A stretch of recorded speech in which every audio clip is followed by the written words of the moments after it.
Zoe was overjoyed today. She was going to see a magic show with her parents.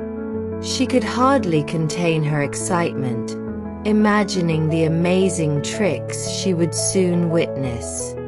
Her friends had told her so much about the incredible performances, and she chatted about it the entire way there.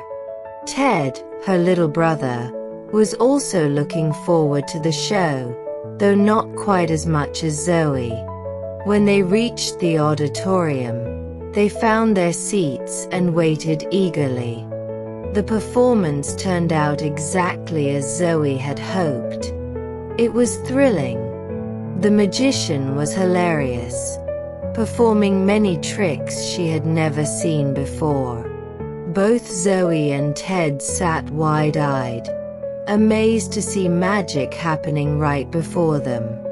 When the show ended, the family began to leave, but Zoe noticed something in the corner. The magician had left behind his glowing wand. She picked it up and, with her parents' permission, ran over to return it. The magician's face lit up. "Thank you, little princess," he said warmly. "Here, take this as a gift." He handed her a beautiful scarf. "This," he explained, "is a magic scarf.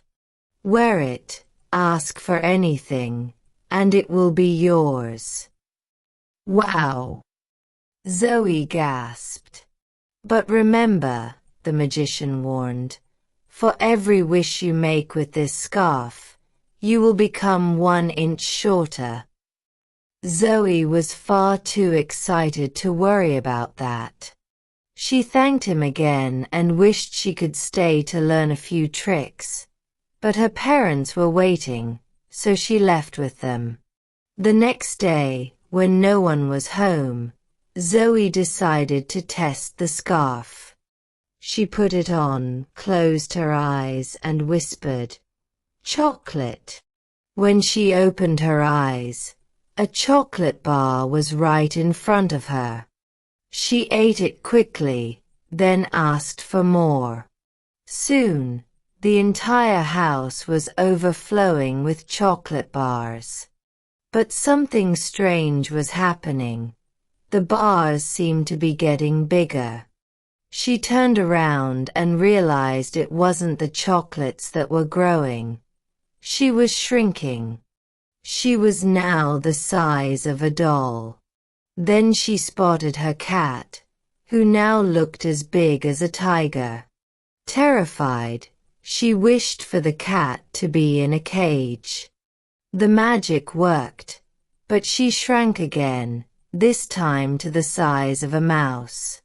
Moments later, a real mouse appeared, and in panic, she wished it far, far away. The wish worked, but now she was no bigger than a cockroach. Fear gripped her. What if there were cockroaches? Just then, her parents came home.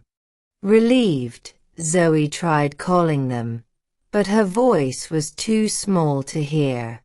She shouted as loudly as she could, but they didn't notice her. Her parents were shocked to find the house full of chocolates and the cat locked in a cage. They freed the cat and called out for Zoe, but she was nowhere to be seen. That's when the cat padded over to a corner and began pawing at something. Her mother gasped. It was tiny Zoe, crying. Her father carefully picked her up, and through her tears, she told them everything. They immediately took her to the magician and explained the situation. He smiled kindly. "This is no problem," he said. "Tear the scarf into 2 pieces. Leave one with me, and throw the other into a river far from here. By tomorrow morning, Zoe will return to her normal size." They did exactly as he said. Half the scarf stayed with the magician, and the other half was tossed into a river on the way home. The next morning, Zoe woke up back to her normal size. She ran to her mother and hugged her tightly. That day, Zoe learned an important lesson. Never rush into things. Think carefully before acting.